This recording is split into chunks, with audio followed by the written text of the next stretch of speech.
Okay बेटा, पिछला जो वीडियो उसको आगे हम कंटिन्यू करते हैं। तो इसमें सोर्स है, पेज नंबर जो सेकंड था उस पर आप देखेंगे तो इसमें अर्नस्ट रेनन इन्होंने नेशन को बखूबी डिफाइन किया है। What is a nation? तो जब इन्होंने अपना लेक्चर डिलीवर किया 1882 में सॉर्बन यूनिवर्सिटी में, तो इस फ्रेंच फिलोसोफर अर्नस्ट रेनन ने अपनी अंडरस्टैंडिंग को आउटलाइन किया कि व्हाट मेक्स ए नेशन, क्या चीज़ नेशन को बनाती है, और उस अंडरस्टैंडिंग को इन्होंने समझाया। लेक्चर को बाद में सब्सिक्वेंटली पब्लिश किया गया एक फेमस ऐसे जिसको एंटाइटल किया गया क्वेस्ट से क्वाइन नेशन, what is a nation. In this essay Renan criticizes the notion suggested by others. तो इस ऐसे के अंदर अंदर रेनन ने उन सभी नोशन जिनको दूसरों ने सजेस्ट किया था उनको क्रिटिसाइज करने का काम किया। जैसे हम भी दिमाग में सोचते हैं कि एक नेशन क्या है, तो उसमें कॉमन लैंग्वेज हो, रेस, रिलीजन और टेरिटरी, बट इन्होंने इसको क्रिटिसाइज किया। इन्होंने नेशन की अपनी डेफिनेशन दी। इन्होंने कहा कि एक नेशन वो होता है that is the culmination of a long past of Endeavour, sacrifice and devotion.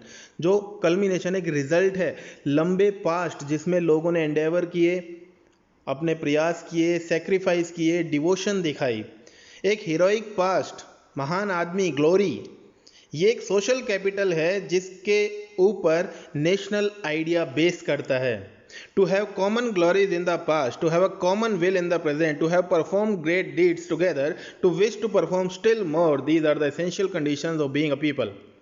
इन्होंने कहा कि अपने पास्ट में कॉमन ग्लोरी, सभी लोग अपने पास्ट के अंदर ग्लोरी दिखाएं। सबकी एक कॉमन विल हो प्रेजेंट में, मीन सब एक जैसा सोचें, और सब मिलकर ग्रेट डीड्स परफॉर्म करें, और इससे ज़्यादा और परफॉर्म करने की विश रखें। ये एसेंशियल कंडीशन है किसी नेशन के पीपल होने की। एक नेशन इस तरीके से आप कह सकते हैं therefore a large scale solidarity, अपने एक बड़े पैमाने की एकाकी चीज़ है। Its existence is a daily plebiscite. Plebiscite आपको याद होगा, रेफरेंडम हमने पढ़ा था 9th क्लास पॉलिटिकल साइंस के अंदर, जिसमें हमने पढ़ा था एक डायरेक्ट वोट, जिसमें हम ये कहते हैं कि भाई हम किसी डिसीजन के फेवर में है या नहीं, येस और नो। नीचे इसका मीनिंग दिया हुआ है, एक्सप्लेन किया हुआ है। A direct vote by which all the people of a region are asked to accept और रिजेक्ट अ प्रपोजल।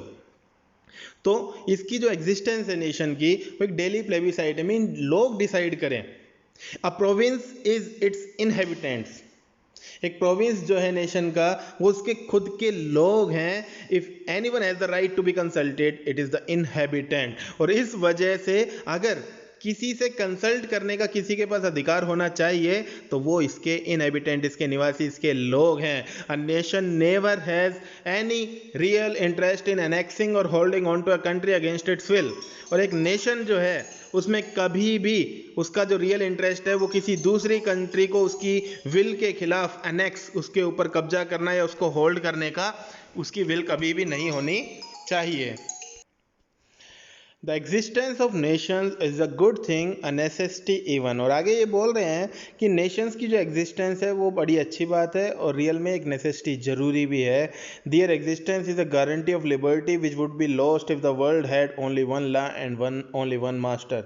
और उनका जो एग्जिस्टेंस है वो एक तरीके से लिबर्टी के लिए, आज़ादी के लिए गारंटी है। और ये जो लिबर्टी है ये लॉस्ट हो जाएगी, खो जाएगी कब? अगर वर्ल्ड में सिर्फ एक ही लॉ होगा और एक ही मास्टर होगा। मीन जो मोनार्कियल रूल है इसके खिलाफ ये आगे बता रहे हैं। आगे हम चलते हैं बेटा। तो फर्स्ट हम देखते हैं, हमने पढ़ा ही था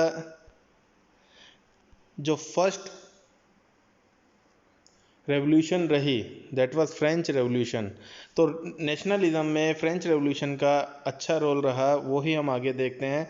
the first clear expression of nationalism came with the French revolution in 1789। Last year हमने पढ़ा भी था।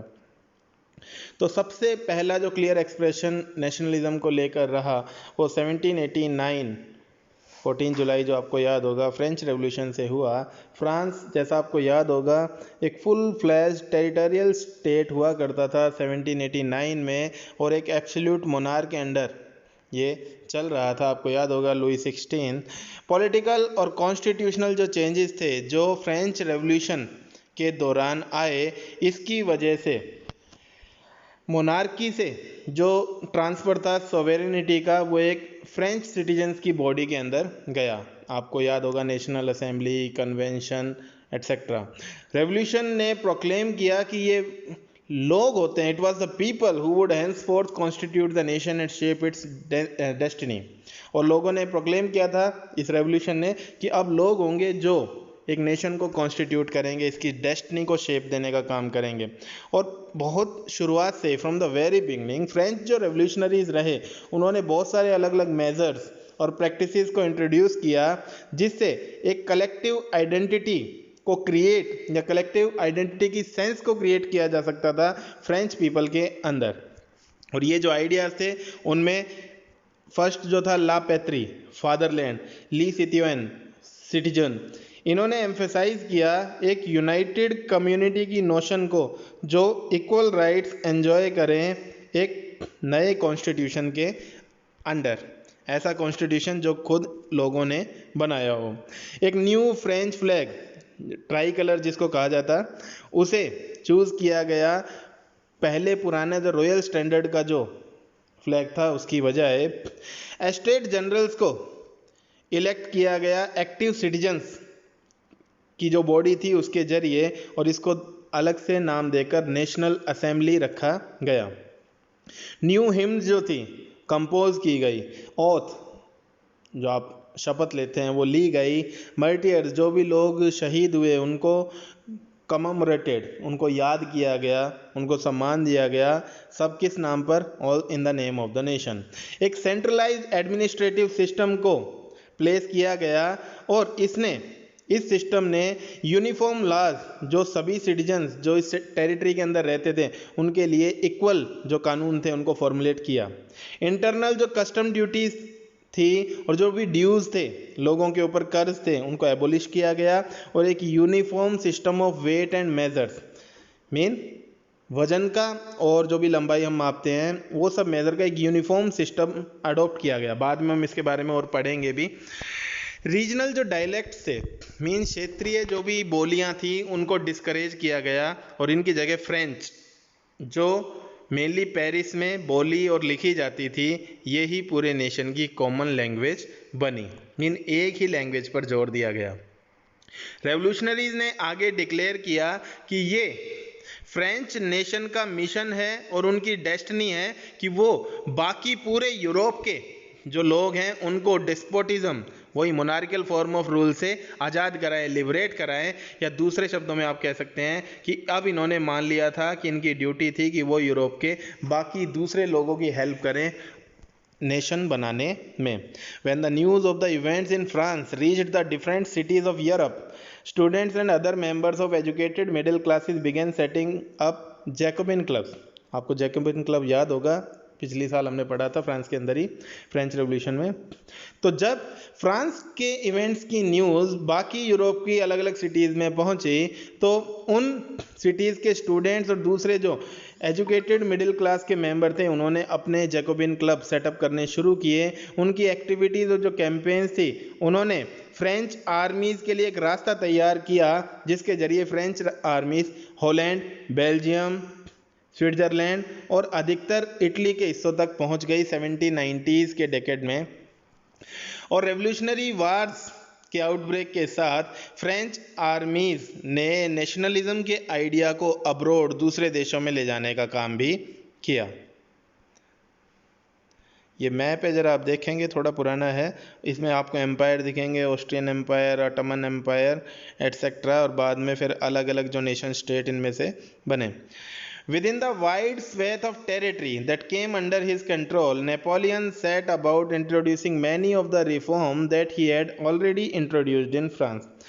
और जैसे जैसे टेरिटरी बढ़ती गई तो एक बड़े पैमाने पर जो टेरिटरी कब्जे में आई, कंट्रोल के अंदर आई, तो नेपोलियन ने अब बहुत सारे ऐसे रिफॉर्म्स को इंट्रोड्यूस करना शुरू किया जो वो पहले ही फ्रांस के अंदर कर चुका था। Through a return to monarchy, Napoleon had no doubt destroyed democracy in France, but in the administrative field, he had incorporated revolutionary principle in order to make the whole system more rational and efficient। और आपको पता ही है Napoleon शुरुआत में लोगों की सहमति से आया, लेकिन तुरंत मोनार्कियल फॉर्म में, वो भी तानाशाह बन गया था। तो मोनार्की में रिटर्न होते हुए नेपोलियन ने नो डाउट फ्रांस से डेमोक्रेसी को डिस्ट्रॉय कर दिया। लेकिन अगर हम बात करें, ये नेगेटिव पक्ष था, लेकिन हम पॉजिटिव पक्ष की बात करें तो एडमिनिस्ट्रेटिव फील्ड में उसने बहुत सारे रेवोल्यूशनरी प्रिंसिपल्स को अडॉप्ट किया, ताकि पूरे सिस्टम को पहले से कहीं ज़्यादा रैशनल, तार्किक और एफिशिएंट बनाया जा सके। और सिविल कोड ऑफ 1804, जिसको आप दूसरे नाम usually known as the Napoleonic code, इसने सारे जो पुराने पहले जो चले आ रहे फ्रांस के अंदर जो प्रिविलेजेस बेस्ड ऑन बर्थ, जो जन्म आधारित जो विशेषाधिकार थे, सबको ख़त्म किया। लॉ के सामने इक्वेलिटी को एस्टेब्लिश किया, तो established equality before the law and secured the right to property, और राइट टू प्रॉपर्टी को सिक्योर किया। This code was exported to the regions under French control, और खाली फ्रांस ही नहीं, फ्रांस के अंडर में जो भी दूसरे कंट्रीज थे वहाँ पर भी इस कोड को एक्सपोर्ट किया गया। In the Dutch Republic, in Switzerland, in Italy and Germany, Napoleon simplified administrative divisions, abolished the feudal system and freed peasants from serfdom and manorial dues। तो Dutch Republic, Switzerland, Italy, Germany, इन सभी जगह पर Napoleon ने वहाँ के administrative divisions को पहले से कहीं ज़्यादा, जो पहले कॉम्प्लेक्स हुआ करता था, उसको सिंप्लीफाई किया, और वहाँ चल रहे फ्यूडल सिस्टम, जो सामंतवादी प्रथा थी, जमींदारी प्रथा थी, उसको एबोलिश ख़त्म किया, और पीजेंट्स को फ्री किया। सर्फडम, जो भी गुलामी वो कर रहे थे, और मैनोरियल ड्यूज, जो भी उनके ऊपर कर्जे थे, उन सब से उनको फ्री किया। टाउन्स के अंदर के अगर हम बात करें तो in the towns too guild restrictions were removed. बेटा गिल्ड के बारे में हम आगे पढ़ेंगे। एक्चुअली गिल्ड अपने आप में एक जो ट्रेडर्स होते थे उनका एक समूह होता था कलेक्टिवली, और ये क्या करते थे, टाउन्स के अंदर न्यू एंट्रीज को ये रेस्ट्रिक्ट करते थे। एक तरीके से मोनोपोली थी, जो पुराने जो बिजनेसमैन या पुराने जो ट्रेडर है वो चले आ रहे थे, उनका एक ये पूरा ग्रुप होता था, और ये नए लोगों को इसमें शामिल नहीं होने देते थे ट्रेडिंग एक्टिविटीज़ में। तो टाउन्स के अंदर भी जो गिल्ड रेस्ट्रिक्शंस थी उनको रिमूव किया गया। ट्रांसपोर्ट और कम्युनिकेशन सिस्टम्स को पहले से इम्प्रूव किया गया। पीजेंट्स, आर्टिजन्स, वर्कर्स और जो नए बिजनेसमैन थे उन्होंने एक नई जो न्यू फाउंड फ्रीडम थी, एक नई आज़ादी को एंजॉय करना शुरू किया। बिजनेसमैन और स्मॉल स्केल जो प्रोड्यूसर्स थे गुड्स के पर्टिकुलर, इन्होंने अब रियलाइज़ किया कि जो यूनिफॉर्म लॉज थे, स्टैंडर्डाइज वेट्स और मेजर्स थे, और एक कॉमन नेशनल करेंसी थी, इसकी वजह से जो गुड्स और कैपिटल का जो मूवमेंट और एक्सचेंज है उसको काफ़ी फैसिलिटेट मिलेगा, उसको काफ़ी हेल्प मिलेगी एक रीजन से दूसरे रीजन में जाने के लिए। हाउएवर, अब लेकिन यहाँ भी इसका एक डार्क साइड था। फिर भी इन द एरियाज कंकर्ड, जो भी एरिया नेपोलियन ने जीते, reactions of the local populations to French rule were mixed. तो वहाँ रह रही जो लोकल पॉपुलेशन थी उनका फ्रेंच रूल को लेकर जो रिएक्शंस थी वो मिक्स्ड थी, मतलब ज़्यादा अच्छी नहीं थी, मिली जुली प्रतिक्रिया थी। इनिशियली अगर हम शुरुआत में बात करें तो बहुत सारी जगह पर, जैसे हॉलैंड और स्विट्जरलैंड, और साथ ही साथ बहुत सारी जो सिटीज़ थी लाइक ब्रसेल्स, मेंज, मिलान और वारसा, यहाँ फ्रेंच आर्मीज़ का वेलकम किया गया। किस तौर पर? हार्बिंगर्स ऑफ लिबर्टी, आज़ादी के दूत के तौर पर, कि ये लोग आएंगे और हमारे यहाँ भी आज़ादी लेकर आएंगे। लेकिन जो इनिशियल एंथुजियाज्म था, जो शुरुआती जोश था, सून टर्न टू हॉस्टिलिटी, जल्द ही गुस्से में बदल गया। As it became clear that the new administrative arrangement did not go hand in hand with political freedom, क्योंकि अब उन्हें क्लियर हो गया था कि जो नए एडमिनिस्ट्रेटिव अरेंजमेंट्स थे वो पॉलिटिकल फ्रीडम के साथ साथ नहीं चल रहे थे। मीन एडमिनिस्ट्रेटिव अरेंजमेंट बहुत तेज़ी से चेंज होते जा रहे थे, उनके ऊपर प्रेशर डाला जा रहा था, लेकिन पॉलिटिकल फ्रीडम लगातार कर्टेल, कम होती जा रही थी। लगातार बढ़ते जो टैक्स थे, तो इंक्रीज टैक्सेशन, सेंसरशिप, जो रोक लगाई जा रही थी, forced conscription into the French armies. और अगर हम बात करें, ज़बरदस्ती फ्रेंच आर्मी में लोगों को जबरन भर्ती किया जा रहा था बाकी पूरे यूरोप को जीतने के लिए। तो ये सब जो चीज़ें थी, all seem to outweigh the advantage of the administrative changes. तो जो भी अच्छे एडमिनिस्ट्रेटिव चेंजेस आए थे उन सब की अच्छाइयों को इन्होंने धो दिया, आउटवे कर दिया ये जो सारे रॉन्ग डीड थे इन सब ने।